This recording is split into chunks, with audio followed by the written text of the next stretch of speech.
So our next topic is DNA replication. So DNA replication सीखने से पहले मैं बताना चाहूँगा कि there are two type of reactions. One is autocatalytic reaction, another one is heterocatalytic reaction. Easy meaning है कोई मॉलिक्यूल से वही मॉलिक्यूल सिंथेसिस होने वाली प्रोसेस बोलते हैं उसे ऑटोकैटालिटिक, और जिस मॉलिक्यूल से दूसरा मॉलिक्यूल सिंथेसिस होता है उसे बोलते हैं हेटेरोकैटालिटिक. इस केस में ऑटोकैटालिटिक मींस डीएनए मॉलिक्यूल से डीएनए मॉलिक्यूल्स बनने की प्रोसेस, उसे हम बोलेंगे ऑटोकैटालिटिक रिएक्शन का example. And second one heterocatalytic means DNA molecule से एमआरएनए बनने वाली प्रोसेस, एमआरएनए मॉलिक्यूल बनाने की प्रोसेस, उसे हम बोल सकते हैं कि हेटेरोकैटालिटिक reaction. Now comes on the main topic, DNA replication. So DNA replication, it is the process of synthesis of DNA by using the DNA, old strand of DNA. हम लोग बोल सकते हैं कि DNA से DNA बनने की प्रोसेस मीन्स कॉपी या फिर मल्टीपल कॉपीज फॉर्म होने की प्रोसेस, जिसे हम बोलते हैं DNA replication. So DNA replication सीखने से पहले उनके अंदर जो फंक्शनल पार्ट्स है, फंक्शनल मॉलिक्यूल्स है, उनके बारे में जानना बहुत ही जरूरी है. सो उन्हें की प्लेयर्स भी कहा जाता है. सो वो की प्लेयर्स कौन से है? सो डीएनए रेप्लिकेशन प्रोसेस के ये 6 की प्लेयर्स है जो डीएनए रेप्लिकेशन प्रोसेस को कैरी करते हैं, डीएनए रेप्लिकेशन प्रोसेस को प्रोसेस करते हैं. सो ये key players all are the enzymes, जिसे हम पहचान सकते हैं कि हर एक वर्ड्स के आगे ASE से एंड हो रहा है. So these all are enzymes which carries the DNA replication process.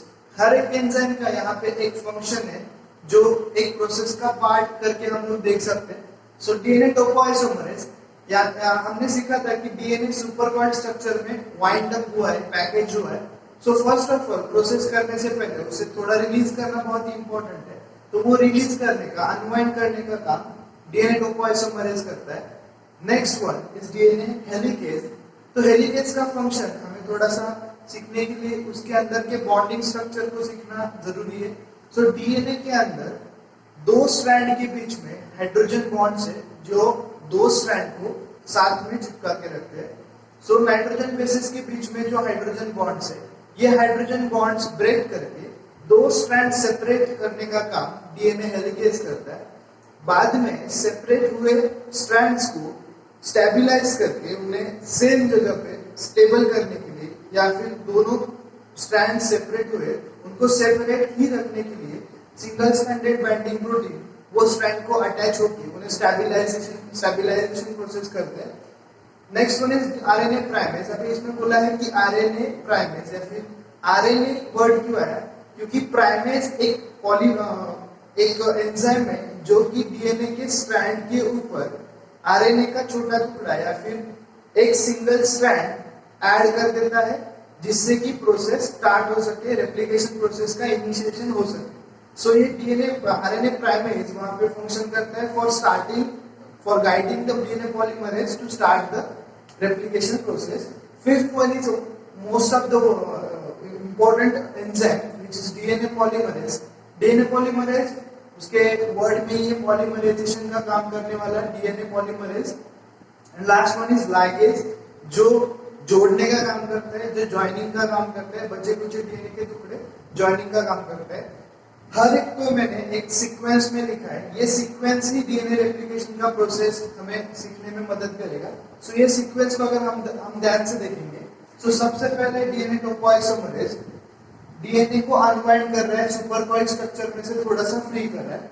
DNA helicase दो स्ट्रैंड को सेपरेट कर रहा है ताकि उसके अंदर रेप्लिकेशन प्रोसेस स्टार्ट हो सके. सिंगल स्ट्रैंडेड बाइंडिंग प्रोटीन जो कि स्ट्रैंड को सेपरेट ही रख रहे हैं. आरएनए प्राइमेज जो कि दोनों स्ट्रैंड पे अटैच होके एक स्टार्टिंग लाइन क्रिएट कर रहा है रेप्लिकेशन प्रोसेस के लिए. डीएनए पॉलीमरेज जो कि रेप्लिकेशन कर रहा है वो दोनों स्ट्रैंड के ऊपर. और लाइगेज जो कि जॉइनिंग प्रोसेस कर रहे हैं, जॉइनिंग का काम कर रहे हैं, जो भी डीएनए के टुकड़े बचे होंगे उनको जॉइनिंग का काम कर रहे हैं. सो डीएनए रेप्लिकेशन प्रोसेस को हम लोग अगर इमेज के फॉर्म में या फिर डायग्राम के फॉर्म में देखेंगे तो फर्स्ट ऑफ ऑल डीएनए एक सुपरकॉइल स्ट्रक्चर में लॉक्ड है, जो कि डीएनए पैकेजिंग में हिस्टोन प्रोटीन वगैरह मॉलिक्यूल से वो पैकेजिंग हुआ है और वो हाईली कॉइल्ड स्ट्रक्चर है. उसके अंदर प्रोसेस करना बहुत ही मुश्किल है, उसके अंदर प्रोसेस हो ही नहीं सकता। सो फर्स्ट ऑफ ऑल उसे रिलीज करना है या फिर थोड़ा फ्री करना है, इंपॉर्टेंट है। सो वो काम करता है टोपोआइसोमरेज। सो डीएनए स्ट्रक्चर को फ्री करने में काम करता है टोपोआइसोमरेज।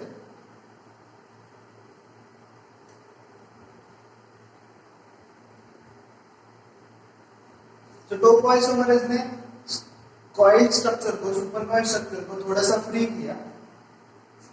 भूलना नहीं है कि ये डीएनए डबल स्ट्रैंडेड स्ट्रक्चर है। आगे वाला फंक्शन डबल स्ट्रैंडेड स्ट्रक्चर को सिंगल स्ट्रैंडेड स्ट्रक्चर में बदलने वाला है।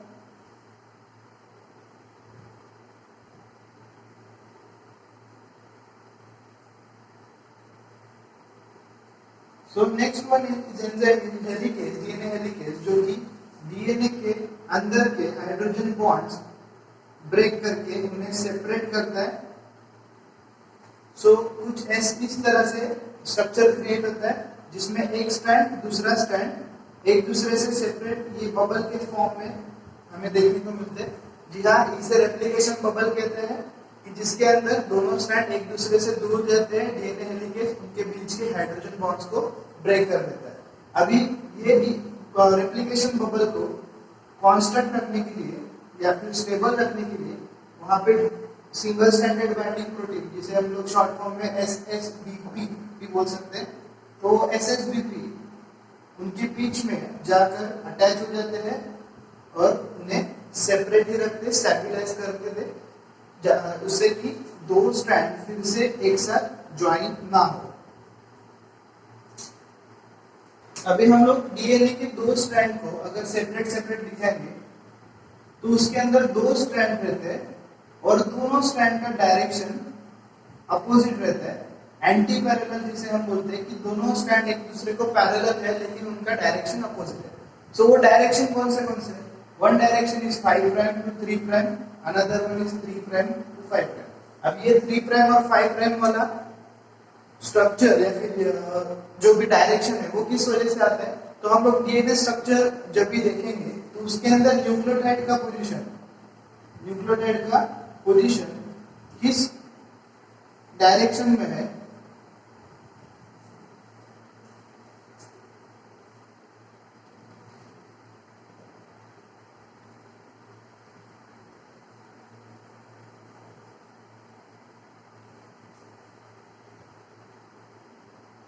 तो ये मैंने दो न्यूक्लियोटाइड के स्ट्रक्चर ड्रॉ किए। सो ये न्यूक्लियोटाइड के स्ट्रक्चर में दो फॉस्फेट मॉलिक्यूल दिख रहे हैं, बीच में 5 कार्बन वाला डीऑक्सीराइबोज शुगर है। तो डीऑक्सीराइबोज शुगर के अंदर अगर 5 कार्बन को हम लोग काउंट करेंगे तो वो 5 कार्बन ऐसे 1 2 3 4 5। सो 5 कार्बन वाला में डीऑक्सीराइबोज है। सेकंड में भी सेम,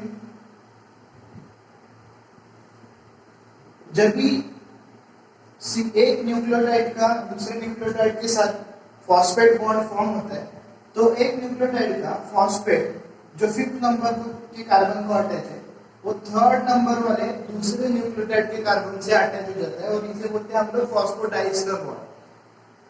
फॉस्फोडाइस्टर बॉन्ड अगेन इसके बारे में भी थोड़ा सा हम लोग देखेंगे कि ये बॉन्ड फॉर्म होते टाइम पे H3PO4 ये स्ट्रक्चर है एक फॉस्फोरिक एसिड का जिसके अंदर फॉस्फेट एक सेंट्रल एटम है और जिसके आजू बाजू में हाइड्रोक्सिल और एक ऑक्सीजन ऐसे मॉलिक्यूल्स है।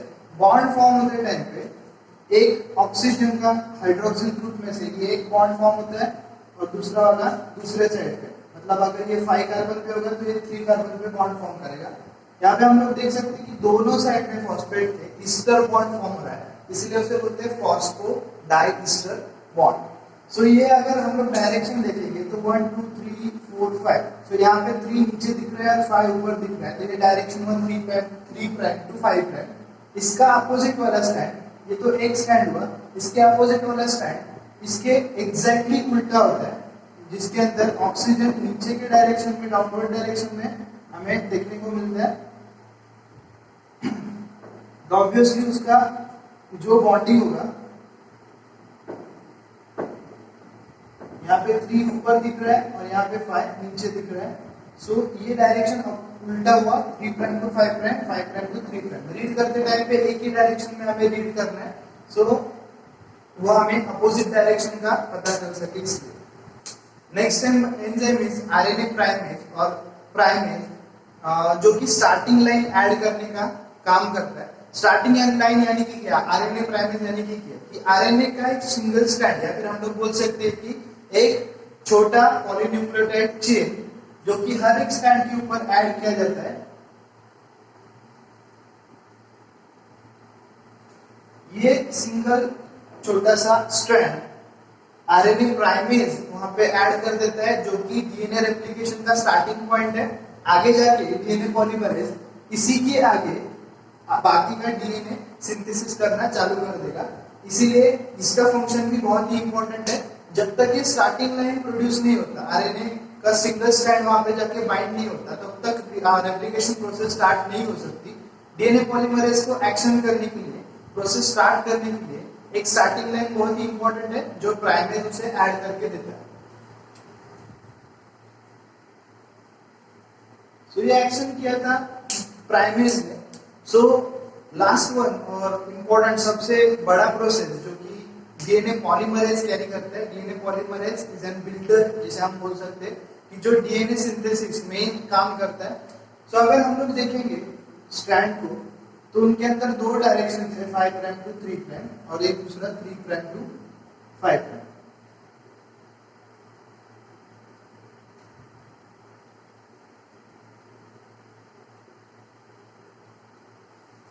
इसके अंदर प्राइमेज ने प्राइमर ऐड किए हैं, यानी कि प्रोसेस अब स्टार्ट करने को रेडी है। अभी डीएनए पॉलीमरेज अपना एक्शन कर सकता है। तो डीएनए पॉलीमरेज क्या करता है, न्यूक्लियोटाइड को एक एक करके डीएनए स्ट्रैंड के ऊपर बाइंड करता जाता है, जिससे कि आगे वाला स्ट्रैंड या फिर अपोजिट स्ट्रैंड बनते जाता है। लेकिन डीएनए पॉलीमरेज के कुछ कंडीशंस हैं। DNA polymerase can only work on single strand या फिर एक यूनिडायरेक्शनल स्ट्रैंड, जिसे जो कि डायरेक्शन है 5 prime to 3 prime. 5 prime to 3 prime यही डायरेक्शन डीएनए पॉलीमरेज फॉलो कर सकता है। दूसरे वाले मतलब 3 प्राइम टू 5 प्राइम वाले स्ट्रैंड के ऊपर वो रन नहीं हो सकता। तो डीएनए पॉलीमरेज यहाँ पे एक स्ट्रैंड पे तो कंटिन्यूअस वर्क करते हमें दिख सकता है, जहाँ पे एक कंटिन्यूअस स्ट्रैंड हमें देखने को मिलता है। लेकिन दूसरे वाले स्ट्रैंड के ऊपर डीएनए पॉलीमरेज वर्क कैसे करेगा, तो क्या वो करता है कि डीएनए पॉलीमरेज अगर यहाँ पे है तो वो स्ट्रैंड को अपनी तरफ खींचेगा, यानी कि डायरेक्शन उसका बदल जाएगा। 3 प्राइम टू 5 प्राइम को अगर मैं खींचता हूं तो वो 5 प्राइम टू 3 प्राइम जैसे बिहेव करने लगेगा और वो उसके ऊपर स्ट्रैंड सिंथेसिस करते हैं। सिंथेसिस करते समय पे वो डीएनए के फ्रैगमेंट्स ज्वाइन करते हैं, क्योंकि उसके पुलिंग एक्शन की वजह से एक लूप फॉर्मेशन होता है जो कि उसके ऊपर टेंशन क्रिएट करता है। और वो टेंशन क्रिएट हुआ तो वो डीएनए को छोड़ना पड़ता है। सिंथेसिस किया गया डीएनए को वहीं पे छोड़ना पड़ता है और फिर से बाइंड करके फिर से एक प्राइमर ऐड करके उसे अटैच होना पड़ता है। सो ये प्रोसेस में हमें देख सकते हैं कि इसके अंदर फ्रैगमेंट्स प्रोड्यूस होते हैं, जिन्हें फर्स्ट टाइम एक जापानीज साइंटिस्ट ने देखा था। सो उसको उसके नाम से पहचाना गया, ओकाजाकी फ्रैगमेंट्स। सो ये फ्रैगमेंट्स फॉर्मेशन और कंटिन्यूअस स्ट्रैंड, ये दोनों को अगर हम लोग देखेंगे तो उनको दोनों को एक नाम दिया गया है, जो कि 5 प्राइम टू 3 प्राइम वाला स्ट्रैंड, जिसे नाम है लीडिंग स्ट्रैंड, लीडिंग स्ट्रैंड।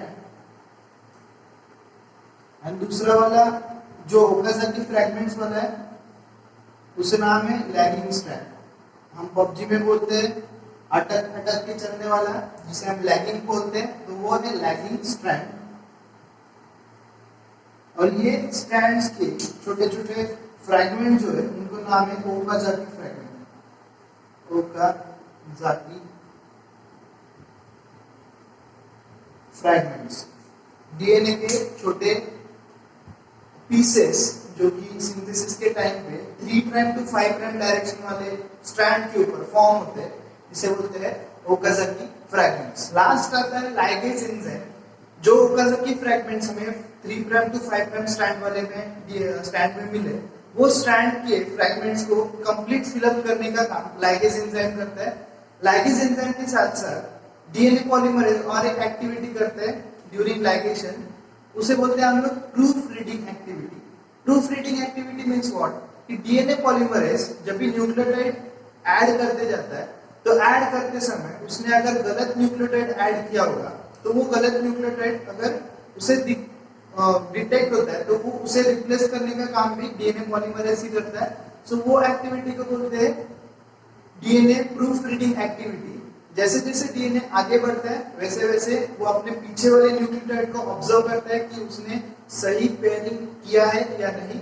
अगर नहीं किया होगा तो वो पेयरिंग रिप्लेस कर देता है, उसे चेंज कर देता है और करेक्ट वाला नाइट्रोजन बेस वहां पे ऐड कर देता है, न्यूक्लियोटाइड वहां पे ऐड कर देता है.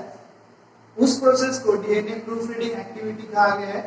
और जो कि इंपॉर्टेंट प्रोसेस है, इसी के कारण डीएनए सिंथेसिस यानी कि जो भी डीएनए के कॉपीज बनने का प्रोसेस है उसके अंदर मिस्टेक होने के चांसेस 99.9% रिड्यूस हो जाते हैं.